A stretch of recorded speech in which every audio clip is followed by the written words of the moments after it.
If you're excited out there that the NCAA football season is about to begin, please raise your hand, leave a comment down below and say, Coach, let's get on, babe. Hey, it's time to kick this thing off. It's time to get this thing going. If y'all just as excited as I am, leave your comments below and let me know right now, hey, I'm ready to see some football. But you know what? We're going to start the season off with the MEAC SWAC Challenge that's going to take place in Atlanta, Georgia. Now, this year, we're going to see FAMU versus Norfolk State University play against one another, in which the HBCU champs is coming into the ATL to let everybody know, hey, listen, they're starting their campaign to make sure that they're able to go ahead and defend their crown to get back again to win it once again when the Cricket Wireless Celebration Bowl takes place in December. But, guys, you know what? There's a lot of pieces that was lost over at FAMU. And I know a lot of you like, the coach, come on, not again, not again. You ain't about to talk about the pieces again. Listen, I know you guys got depth out the yin-yang over there, but guess what? We're going to talk about one specific position that needs to make sure they got that right person there for the FAMU Rattlers to go ahead and get back to prominence once again. And we're going to talk about it right after this.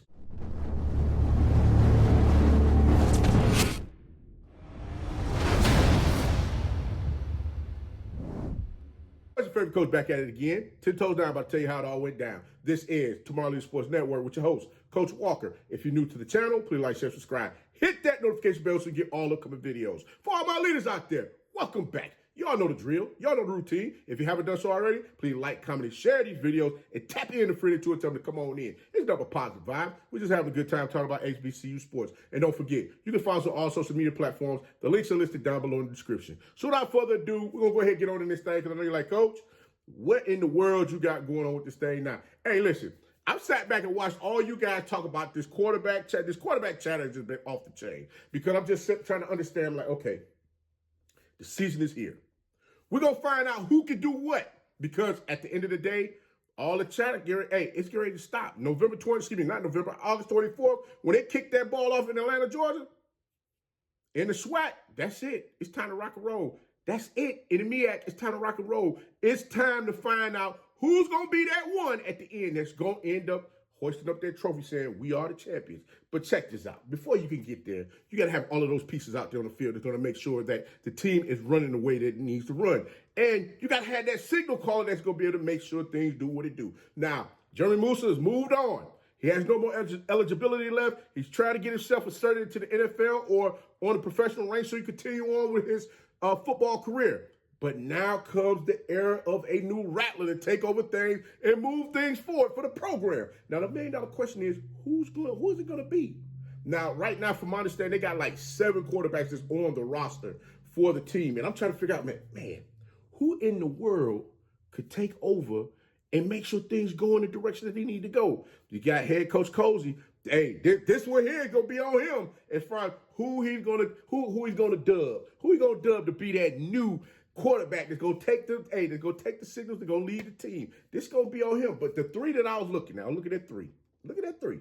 You got Trey Fisher from UT Martin, transfer from UT Martin. You got Daniel Richardson, who's a transfer from FAU, and then you have Mr. Movic, who has been in the FAMU program since starting his collegiate football career. Now, the $1 million question is, will it be Movic?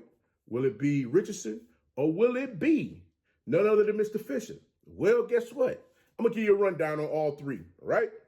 Now, Trey Fisher transferred in from UT Martin. He didn't see any action while he was there in the UT Martin program, but the thing is that he's going to come in there looking to try to show that coming from that UT Martin program that has done some great things and has some great quarterbacks, leave that program, he's more than capable of being able to come into the FAMU Rattlers family, letting them know that he is more than capable of leading this team on the victory this year to get back to the Celebration Bowl and win it all once again. Now, I know you're like, Coach, but wait a minute, if you don't have no experience, why did you pick him? Because one thing is this. We have athletes that come from out of different systems. Sometimes the system that they come from may be something that that coach may be looking for as far as what they're looking, as far as the system that they're looking to put in place. You got to remember now, FAMU has a new offensive coordinator that's coming in there into the program as well that's looking to do something different also.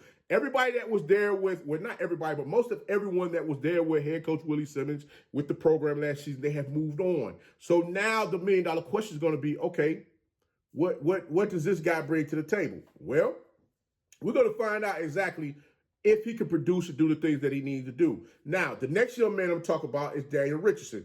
Daniel Richardson transferred over from FAU by way of Central Michigan University. Now, while at Central Michigan University, Richardson played in 32 games. He had 42 touchdowns, 13 interceptions, threw for 5,336 yards. Now, the one season that Richardson played at FAU, he played in 11 games, in which he threw for 2,001 yards. He had 13 touchdowns and 10 interceptions. Now, one thing about Richardson, I'm going to look at last season, because last season I'm like, man, you little careless with the ball there. I mean, you had almost just as many touchdowns as you did interceptions. So that kind of makes me believe that you're trying to fit the ball in there sometimes in which you didn't need to, or you were throwing passes late that allowed defenses to break on the ball, pick you off, and go ahead and give the ball back to their offense for them to do whatever it is that they want to do out there on the field.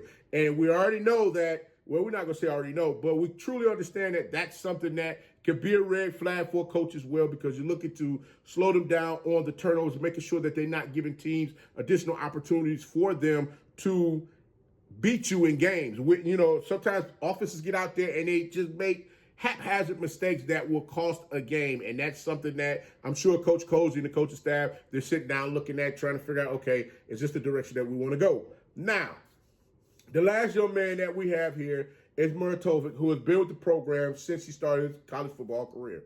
And he's played in 9 games total thus far. He threw for 331 yards. He has one touchdown and 2 interceptions. Now, the $1 million question is, can he hold up for a whole season to lead the Rattlers on the victory as far as as far as where they're looking to go, getting back to repeat? That's what this is all about, is making sure you have the necessary pieces in place to repeat as champions once again. You got to defend your crown. I mean, I'm sorry. You have to get out there and defend that crown. Not only that, but again, like Coach Colzie stated, this is a senior-driven led team, which is going to make sure they have all of the necessary pieces in place for them to do the things that they need to do to be successful. Now, as I stated, even though Coach Colzie has been there in the program for the past 2 seasons, this will be his third, the first as a head football coach. And he's already seen Movic as far as what he can do from the quarterback position. Now, the question I have is, can that hurt him or can it help him over the other 2 quarterbacks? Because, again, they're looking to come in and be the successor to Jeremy Musa, who's no longer there. Now, one thing I'll say is this.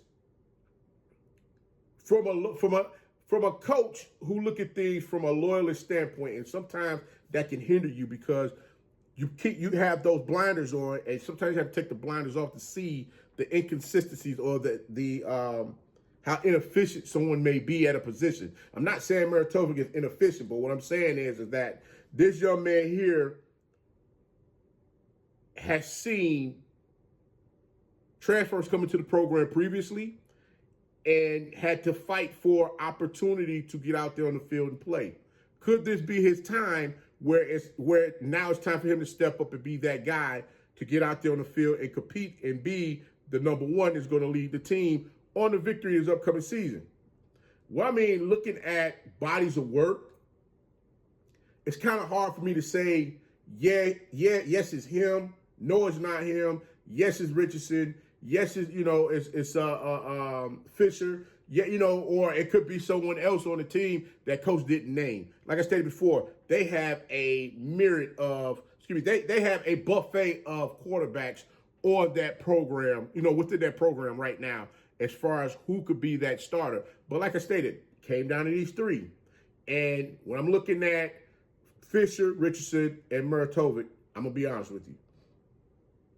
If I had to pick one today, we're getting ready for the MEAC SWAC Challenge now. You're playing against Norfolk State University, in which Coach Odoms is already talking about they coming over here to lay the boom and let them know, listen, y'all are not going to walk up out of Atlanta with this win. The MEAC plans on taking this win back with them to their conference, letting everybody know, hey, the MEAC is back, baby. So if I had to pick one, I only could pick one. I don't see where FAMU will run a 2-quarterback system. I don't see them doing anything like that, kind of like what Alabama A&M did last season with Casey and Langford. I just don't see it. But if I had to choose one, I'm going to choose Richardson. My heart says go with Muratovic, and I'm going to tell you why. My heart says go with Muratovic because you've watched this young man grow within your program. You've watched him get out here day in and day out, compete, do everything that you've asked him to do as a player. And in that instance, you kind of want to reward the athlete for them having an opportunity to be able to, withstand all of the chaos that's taking place as, he's grown within the program over the years. I can easily see this young man definitely being that guy coming out there on the field and starting over Richardson. But when you look at that body of work kind of pulls you a little bit this way, pull you a little bit towards him and say, man, you know what? This young man probably can get it done for us. But the $1 million question is going to be, who's going to be able to break down that playbook as far as what they're looking to run? And I think right now, it's going to be between those two. I honestly believe Muratovic could pull it out. I think he's going to be, if he's named the starter, I think he's going to be named the starter with a short leash.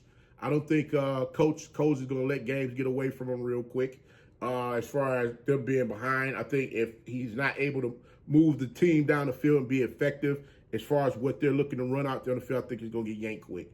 But all in all, if I had to choose right now today, I'm going to go with Richardson because of his body of work as far as what he's shown that he's been able to do, not only at Central Michigan, but now, not only at Central Michigan, but FAU, and then you're coming into FAMU. We're going to see exactly how that's going to roll. So me personally, I think Richardson is probably going to be that guy that's going to take snaps this upcoming season for the FAMU Rattlers. I think he's going to be the one that's going to lead the team out onto the field against the Norfolk State Spartans in the MEAC SWAC Challenge. Hey, leave your comments down below and let me know, who do you have or who do you see going to be that one that's going to be leading the team out there to play in the MEAC SWAC Challenge this upcoming season. Like I said, all of this is objective. We're just having conversation. So start the conversation up and let everybody know, hey, Coach said he think this kid here is going to be the one that's going to lead the team. Now, if I'm wrong, y'all let me know I'm wrong. Leave your comments down below and tell me how you feel, because I know you're going to do it anyway. I know you're going to do it anyway,